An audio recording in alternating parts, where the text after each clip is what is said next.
وقال سبحانه النبي أولى بالمؤمنين من أنفسهم وقال صلى الله عليه وسلم لا يؤمن أحدكم حتى أكون أحب إليه من ولده ووالده والناس أجمعين أو كما قال صلى الله عليه وسلم۔ بزرگان محترم، نوجوان دوستوں، بھائیوں اور قابل احترام اسلامی ماؤں اور بہنوں، ماہ ربیع الاول کے آنے کے ساتھ پورے اسلامی معاشرے میں محبت رسول صلی اللہ علیہ وسلم کی ایک لہر دوڑ پڑتی ہے۔ کاش کہ یہ محبت ہمیشہ اس کا اظہار امت مسلمہ کرتی اور اس محبت کے تقاضوں کو سمجھتی اور اسے پورا کرنے کی کوشش کرتی۔ پیارے نبی علیہ الصلاۃ والسلام کی ولادت اور آپ کی پیدائش امت مسلمہ کے لیے بالخصوص اور ساری انسانیت کے لیے بالعموم واقعی اللہ رب العالمین کا بہت بڑا انعام ہے، بہت بڑی رحمت ہے اللہ رب العالمین کی کہ اللہ تعالیٰ نے آپ کو آخری نبی بنا کر ہماری ہدایت کا سامان اللہ تعالیٰ نے فرمایا۔ تو آپ کی ولادت یقیناً پوری دنیا کے لیے اور بالخصوص امت مسلمہ کے لیے بہت بڑی نعمت اور بہت بڑی رحمت ہے، اس میں کوئی شک کی بات نہیں۔ اور آپ سے محبت یہ تو ایک ایک مومن کے ایمان کا تقاضا ہے۔ جب تک کوئی مومن آپ سے محبت نہیں رکھے گا وہ مومن ہوگا ہی نہیں۔ پیارے نبی علیہ الصلوۃ والسلام کا یہ فرمان کہ تم میں سے کوئی بھی آدمی اس وقت تک مومن نہیں ہوگا جب تک کہ میں اس کے نزدیک اس کی آل اولاد، اس کے ماں باپ اور سارے لوگوں سے بڑھ کر محبوب نہ ہو جاؤں۔ النبی اولا بالمؤمنین من انفسہم، اللہ رب العالمین خود یہی بات بتاتے ہیں کہ نبی سارے مسلمانوں کے نزدیک ان کے اپنے آپ سے بھی زیادہ اولویت ان کو حاصل ہے، ان کا مقام ان کو اپنے آپ سے بھی بڑھ کر نبی کا مقام ان کے نزدیک ہونا چاہیے۔ یہ سب دین کی مسلمہ باتیں ہیں، ان میں کسی کا کوئی اختلاف نہیں ہو سکتا۔ لیکن جب یہ مہینہ شروع ہوتا ہے اور جگہ جگہ ہم جو نہ دیکھتے ہیں پوسٹر لگے ہوئے محفل میلاد منعقد ہونے کی یا پھر اور سیرت النبی کے جلسے، تو کیا یہ صرف ماہ ربیع الاول ہی کے اس مہینے میں مخصوص عمل ہے کہ اس کو انجام دیا جائے اور دیگر اور 11 مہینوں میں کبھی اللہ کے نبی صلی اللہ علیہ وسلم سے محبت کا اظہار ہم سے نہ ہو اور نہ ہی آپ کی سیرت جاننے کی ہم کوشش کریں؟ یہ کیسی جو غفلت ہماری ہے۔ میلاد پیارے نبی صلی اللہ علیہ وسلم کی پیدائش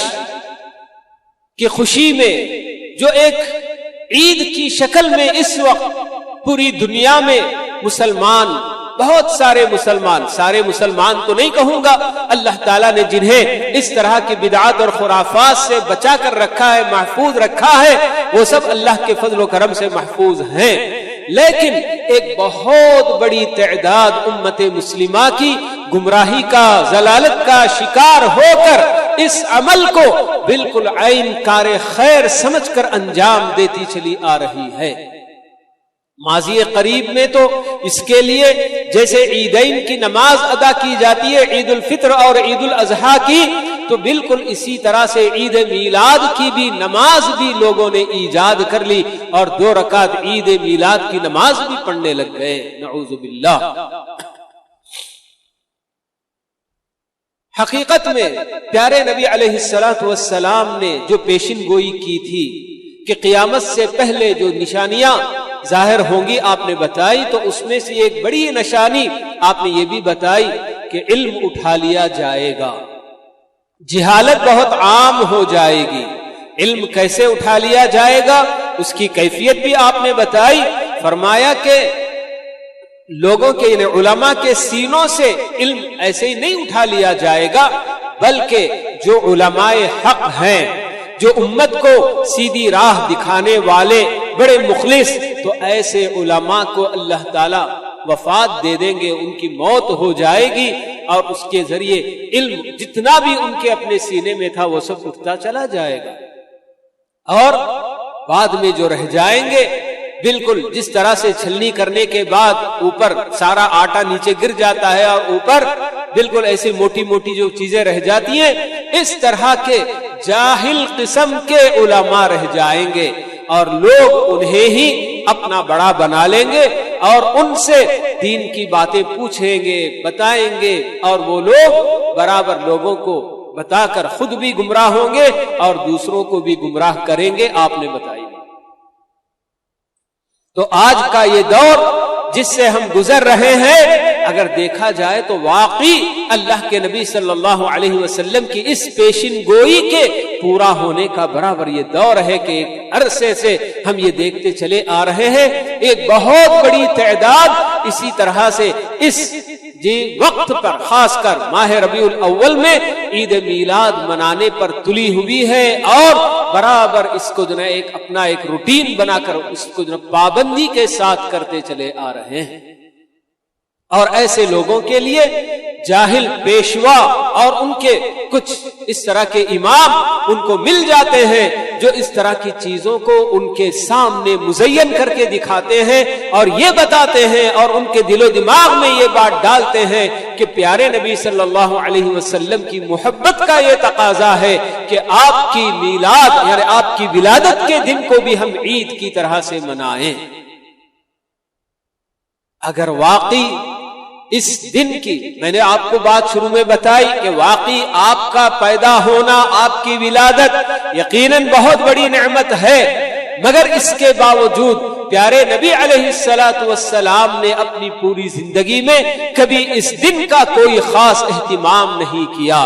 آپ کے بعد آپ کے صحابہ کے بعد تابعین کا زمانہ، کسی دور میں بالکل بھی عید میلاد یعنی میلاد النبی کا تصور ہی نہیں پایا جاتا کہ اللہ کے نبی صلی اللہ علیہ وسلم کی ولادت کے دن کو کوئی خاص اہتمام کے ساتھ عبادات کی جائے یا کوئی محفل منعقد کی جائے، ایسا کوئی تصور بھی نہیں نظر آتا۔ اور ہمیں یہ اچھی طرح سے بات معلوم ہے کہ پیارے نبی صلی اللہ علیہ وسلم نے ہمیں یہ بتایا ہے کہ خیر القرون قرنی ثم الذین یلونہم ثم الذین یلونہم، فرمایا کہ سب سے بہترین زمانہ، ہر طرح کے خیر کو حاصل کر لینے والا زمانہ میرا اپنا زمانہ ہے۔ آپ نے فرما دیا یعنی آپ جس زمانے میں تھے، آپ کے اپنے صحابہ کا وہ زمانہ، آپ نے یہ شہادت دی ہے کہ یہی زمانہ ہر قسم کے خیر کو حاصل کرنے والا زمانہ، خیر القرون، ہر اعتبار سے سب سے بہتر، سب سے افضل زمانہ۔ اگر ہم یہ کہیں کہ اس زمانے کے لوگ عید میلاد سے محروم رہے اور ہم لوگوں کو یہ شرف حاصل ہو گیا اگر کہیں گے تو کتنی بڑی ہم کو جناب بے وقوفی ہوگی، اور پیارے نبی صلی اللہ علیہ وسلم کی اس بات کو جھٹلانے کی بات ہو جائے گی کہ آپ نے اس زمانے کو جو زمانہ کے میلاد سے خالی تھا اسے آپ نے خیر القرون بنا دیا، سب سے افضل زمانہ قرار دے دیا، اور بعد والے زمانے میں جس میں لوگوں نے اس کام کو ایجاد کیا ہوا ہے اور سمجھتے ہیں کہ بہت بڑا کار خیر ہے، تو کیسے یہ جناب بات ہو سکتی ہے؟ یہ سب عجیب و غریب سی بات ہے کہ اس طرح کے خرافات میں مبتلا ہونے والے اچھے خاصے دنیاوی اعتبار سے بڑے اعلیٰ ڈگریاں لینے والے پڑھے لکھے لوگ، ڈاکٹرز، انجینئرز اور پتہ نہیں کیا کیا جنا ہر طرح کی جنا کیا دنیاوی علوم سے آراستہ یہ لوگ ہوتے ہیں، لیکن کس طرح سے شیطان غالب آتا ہے اور کیسے انہیں دنیاوی اعتبار سے پھونک پھونک کر قدم رکھتے ہیں، ہر چیز میں سوچ سمجھ کر فیصلہ لیتے ہیں، لیکن دین کے معاملے میں جذبات سے بالکل جنہیں شیطان ان کے کھیلتا ہے اور وہ جذبات کی رو میں بہہ جاتے ہیں، اور جو کچھ بھی ان کے پیشواؤں نے جنہوں نے ان کو بتا دیا کہ ہاں یہ کام کرنا چاہیے تو اس کو من وعن قبول کر لیتے ہیں، کبھی ان سے کچھ پوچھنے کی بھی یعنی ہمت نہیں کرتے ہیں، جرأت نہیں کرتے ہیں کہ کیا واقعی اللہ کے نبی صلی اللہ علیہ وسلم سے یہ چیز ثابت ہے یا آپ کے صحابہ نے ایسا کوئی عمل کیا ہے، پوچھنے کا بھی گوارا نہیں کرتے۔ تو یہ ایسا ایک عمل جس کو اللہ کے نبی صلی اللہ علیہ وسلم نے کبھی انجام نہیں دیا، آپ کے صحابہ نے کبھی انجام نہیں دیا، تو پھر کیسے یہ دین کا حصہ بن سکتا ہے، اور کیسے اس دین کو یا اس دن کو جس میں آپ کی ولادت ہوئی اسے کیسے اہمیت حاصل ہو سکتی ہے۔ ہاں، اگر آپ کی ولادت کے دن کوئی کام کرنا ہی ہے، حقیقت تو یہ ہے کہ تاریخ کے اعتبار سے کہ آپ کی ولادت کس تاریخ کو ہوئی یہ خود ایک مختلفی مسئلہ ہے۔ کون سا دن یہ طے ہے، پیر کا دن آپ کی ولادت ہوئی یہ تو ٹھیک ہے، لیکن تاریخ کے اعتبار سے یہ خود بھی اختلاف اس کے اندر پایا جاتا ہے۔ لیکن اتنی بات طے ہے کہ 12 ربیع الاول آپ کی وفات کا دن تو ہے۔ تو اگر واقعی آپ کے ولادت کے دن کو کوئی خاص عمل کرنا ہی ہے تو پیارے نبی صلی اللہ علیہ وسلم سال میں ایک مرتبہ نہیں بلکہ ہر ہفتے جب پیر کا دن آتا تو آپ روزہ رکھا کرتے تھے، اور پوچھنے پر آپ نے بتایا کہ ذاک یوم ولدت فیہ، یہ وہ دن ہے جس میں میری ولادت ہوئی، اور یہ وہ دن ہے جس میں مجھے نبی بنایا گیا۔ تو اللہ کے نبی صلی اللہ علیہ وسلم نے اس دن کا روزہ رکھ کر اہتمام کیا، اور وہ ہر پیر کا روزہ ہوا کرتا تھا۔ یہ نہیں کہ سال میں ایک دن جس دن آپ کی ولادت ہوئی تو اس دن آپ نے روزہ رکھ لیے۔ ہاں، یہ اہتمام اگر کرنا ہی ہے تو یہ کر کے دکھاتے یہ لوگ، لیکن ان لوگوں کے لیے بہت ہی شاخ گزرتا ہے۔ جتنے بدعتی، جتنے خرافات میں مبتلا لوگ ہوتے ہیں، صحیح دین پر عمل کرنا ان کے لیے بہت مشکل ہوتا ہے، جس کی وجہ سے اس طرح کی بدعات اور خرافات کو انجام دے کر سمجھتے ہیں کہ ہم نے اللہ کے نبی صلی اللہ علیہ وسلم سے محبت کا حق بھی ادا کر دیا، دین پر عمل کرنے کا بھی ہم نے حق ادا کر دیا۔ اس طرح سے یہ لوگ سمجھ جاتے ہیں۔ تو حقیقت دیکھی جائے تو ایسے لوگ اس طرح کے جلوس میں، جلسوں میں شریک ہوتے ہیں جو اللہ کے نبی صلی اللہ علیہ وسلم کی مخالفتیں دن رات کرتے ہوئے نظر آئیں گے۔ کیا کیا نہیں کرتے یہ لوگ؟ ایک تو اس عمل کے اندر خود جتنی بدعات اور خرافات کرتے ہیں، اللہ کے نبی صلی اللہ علیہ وسلم کے قصیدے جو پڑھے جاتے ہیں، ایسی ایسی باتیں کہ اللہ کا درجہ محمد صلی اللہ علیہ وسلم کو اس میں دے دیا جاتا ہے، نعوذ باللہ۔ تو یہ سب کام کر کے اپنی جگہ پر سمجھتے ہیں کہ ہمیں اللہ کے نبی صلی اللہ علیہ وسلم سے بہت محبت ہے، اور اس محبت کا اظہار ہم اس طرح سے کرتے ہیں۔ حالانکہ صحابہ کرام رضوان اللہ علیہم اجمعین سے بڑھ کر اللہ کے نبی صلی اللہ علیہ وسلم سے محبت کرنے والی کوئی قوم قیامت تک نہیں پیدا ہو سکتی ہے۔ آپ کی جو محبت، صحابہ کی جو محبت آپ کے لیے تھی، اور آپ کی خاطر صحابہ نے جتنی قربانیاں دی ہیں، ایسی مثال دنیا کبھی نہیں پیش کر سکتی ہے۔ مگر ان صحابہ کے اندر کبھی اس طرح کی بدعات اور خرافات کا کوئی رواج نہیں پایا جا رہا تھا۔ حقیقت میں اس کی ابتدا سن 6 ہجری کے بعد، عفواً 6 صدی میں، 6 صدی یعنی کہ 500 سال کے بعد جب 6 صدی میں فاطمیین کی حکومت مصر میں قائم ہوئی، عبیدیین بھی ان کو کہا جاتا ہے، فاطمیین بھی ان کو کہا جاتا ہے، تو ان لوگوں نے بہت ساری بدعات اور خرافات کو ہوا دی۔ اسی میں سے ایک بدعت یہ بھی ہوئی کہ اللہ کے نبی صلی اللہ علیہ وسلم کی ولادت کے دن کو بہت اہتمام کرنے کی لوگوں کو انہوں نے دعوت دی، اور شیطان اسی طاق میں رہتا ہے کہ کب کس اعتبار سے دین کے نام پر لوگوں کو گمراہ کرنے میں بہت آسانی ہوتی ہے۔ حالانکہ پیارے نبی علیہ الصلوۃ والسلام جب کوئی بھی خطبہ دیتے، لوگوں کو واعظ و نصیحت کرنے کے لیے کھڑے ہوتے تو آپ خطبہ مسنونہ جو پڑھا کرتے تو اس میں ہمیشہ لوگوں کو یہ جو نا بات تاکید کے ساتھ بتایا کرتے ہیں، کل محدثۃ بدعہ وکل بدعۃ ضلالہ وکل ضلالۃ فی النار، جی شر الامور محدثاتها، کہ دین کے اندر سب سے بدترین کام وہ ہیں جن کو نیا نیا ایجاد کر لیا گیا ہو، دین کا اس میں کوئی تعلق نہ ہو، دین سے وہ چیز ثابت نہ ہو اور لوگوں نے ایجاد کر لیا ہو، تو یہی سب سے بدترین چیزیں ہیں۔ اور ہر نئی ایجاد کردہ چیز بدعت ہے، ہر بدعت گمراہی ہے، اور ہر گمراہی جہنم تک پہنچانے والی ہے۔ یہ آپ بار بار امت کے سامنے دہرایا کرتے تھے، صرف اسی لیے تاکہ امت اس طرح کی گمراہیوں میں نہ پڑے۔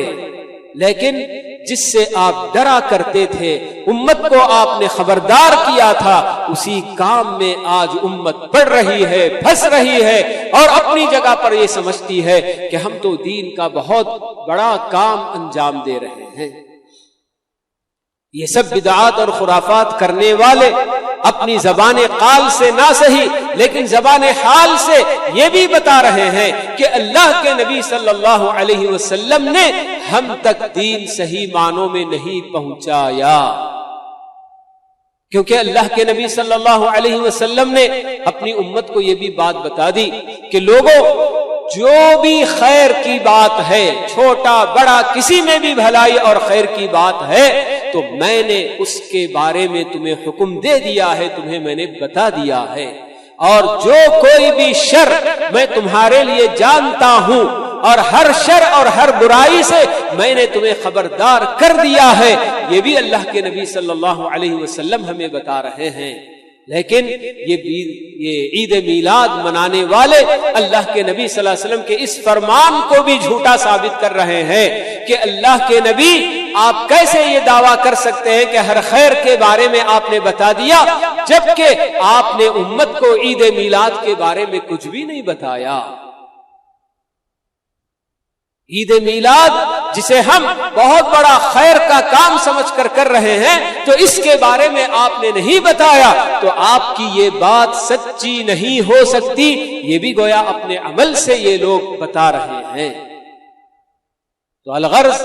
ایسی بہت ساری بدعات خرافات جس میں آج امت پڑی ہوئی ہے، اور اسی کی وجہ سے اللہ رب العالمین نے بھی اسے بالکل جو ہے کہ فراموش کر دیا ہے۔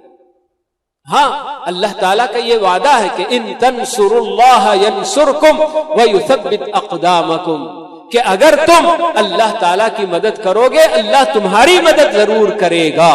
اللہ کی مدد کا مطلب اللہ کے دین پر قائم رہنا۔ اللہ تعالیٰ نے جو کچھ قرآن میں احکام بتائے یا اپنے نبی صلی اللہ علیہ وسلم کی زبانی ہمیں جو کچھ بتایا ہے، آپ کی سنتوں کے ذریعے جو کچھ باتیں دین کی بتائی گئی، ان پر جب تک جمیں گے نہیں، انہیں دین سمجھ کر صرف انہی باتوں کو دین سمجھ کر اس پر عمل پیرا نہیں ہوں گے، اللہ تعالیٰ کی مدد نہیں آئے گی۔ ایسے ہی بہت سارے بدعات اور خرافات ہم انجام دے لیں اور اپنی جگہ پر یہ سمجھیں کہ ہم تو دین پر عمل کر رہے ہیں۔ کون سا دین ہے میرے بھائیوں یہ؟ تو حضرات، خواتین، سب کے اندر ایسی کتنی چیزیں نہیں پائی جاتی ہیں جس میں ہم ایک طرف سے گناہوں کا معاملہ ایسا کہ امت اس قدر صبح شام اللہ تعالیٰ کی نافرمانیاں کرتی جا رہی کہ جس کا کوئی حساب کتاب نہیں، اور دوسری طرف اس طرح کی بدعات اور خرافات کو دین سمجھ کر اسے انجام دے لیں، اور پھر اس کے بعد یہ توقع رکھیں کہ ہم تو دین پر عمل کرتے ہیں، اس کے باوجود کیوں نہیں اللہ تعالیٰ ہماری سنتا ہے، کیوں نہیں اللہ تعالیٰ ہماری مدد کرتا ہے؟ تو کیسے مدد آئے گی؟ ہمیں اپنے دین کی طرف لوٹنا ہے، دین کو سمجھنے کی ضرورت ہے۔ ہم جو کلمہ پڑھتے ہیں اشہد ان لا الہ الا اللہ و اشہد ان محمدا عبدہ و رسولہ، تو اس کا معنی اور مفہوم سمجھنا ہے، اس کے تقاضے ہم کو سمجھنا ہے کہ میں جب یہ گواہی دیتا ہوں کہ اللہ رب العالمین کا پیغام مجھ تک پہنچانے والے صرف اور صرف پیارے نبی صلی اللہ علیہ وسلم ہیں، اللہ کا پیغام ہم بندوں کے نام پہنچانے کا واحد ذریعہ محمد صلی اللہ علیہ وسلم ہے۔ آپ کا لایا ہوا دین ہی صرف دین ہے، ورنہ آپ کے علاوہ چاہے وہ کتنا بڑا عالم، کتنا بڑا امام کوئی بھی ہو، اپنی طرف سے اگر دین کی کوئی بات بتاتا ہے کہ یہ بھی دین ہے، اسے بھی تم کو کرنا چاہیے، تو اس کی بات ہم کو نہیں ماننی ہے۔ اصل میں ایک اور مسئلہ ہمارے اپنے نزدیک یہ بھی ہوتا ہے کہ ہم میں سے بہت سارے لوگ کسی بھی عالم، کسی بھی بڑے جن کے عالم دین، امام وغیرہ کے تعلق سے یہ عقیدہ رکھ لیتے ہیں اور یہ تصور ہم جو نا اپنے ذہن میں بٹھا لیتے ہیں کہ اتنا بڑا عالم دین، اس سے غلطی کیسے ہو سکتی ہے؟ اگر وہ بتا رہا ہے تو صحیح بات ہی تو بتائے گا۔ اس طرح کا ایک تصور جو کہ غلط تصور ہے، یاد رہے اللہ کے نبی صلی اللہ علیہ وسلم کے علاوہ اور کوئی معصوم نہیں ہے، چاہے کتنا بڑا امام، کتنا بڑا عالم کچھ بھی کیوں نہ ہو جائے۔ امام مالک رحمہ اللہ کے نزدیک ایک مرتبہ ایک صاحب آئے اور انہوں نے فتویٰ پوچھا، انہوں نے جواب دیا، تو پھر وہ پوچھنے والے صاحب کہنے لگے کہ میں نے فلاں جگہ فلاں عالم سے پوچھا تو انہوں نے ایسا جواب دیا اور آپ دوسرا جواب دے رہے ہیں۔ تو اسی وقت حضرت امام مالک رحمہ اللہ جو کہ مسجد نبوی میں بیٹھ کر درس دیا کرتے تھے، اور وہ بھی اللہ کے نبی صلی اللہ علیہ وسلم کی قبر کے قریب بیٹھ کر، تو اس وقت اشارہ کر کے بتاتے ہیں کل یؤخذ من قوله ویرد الا صاحب هذا القبر۔ آپ کے علاوہ یہ قبر والے جو ہیں اللہ کے نبی صلی اللہ علیہ وسلم، آپ کے علاوہ جو کوئی بھی ہے تو اس کی بات لی بھی جا سکتی ہے، اگر وہ صحیح ہے تو ٹھکرائی بھی جا سکتی ہے، اگر وہ غلط ہے۔ یہ قاعدہ امام مالک رحمہ اللہ بتاتے ہیں۔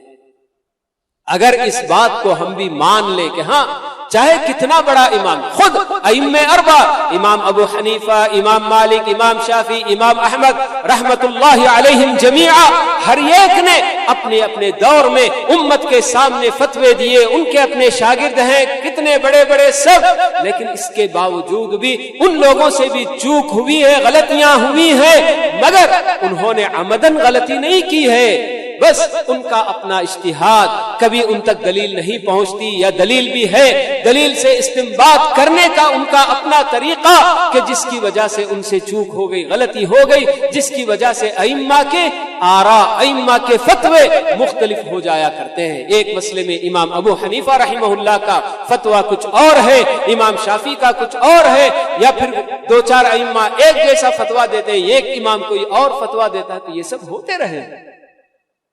لیکن یہ سمجھ لینا کہ کوئی بھی آدمی جو عالم دین ہے، بڑا امام ہے، تو اس سے غلطی نہیں ہو سکتی، تو یہ بہت بڑی غلطی ہے، اور آج اسی کا شکار بہت سارے لوگ ہیں۔ میں نے بتایا آپ کو کہ دنیاوی اعتبار سے اچھے خاصے پڑھے لکھے لوگ بھی اس طرح کے علماء سو کے چنگل میں پھنس جاتے ہیں۔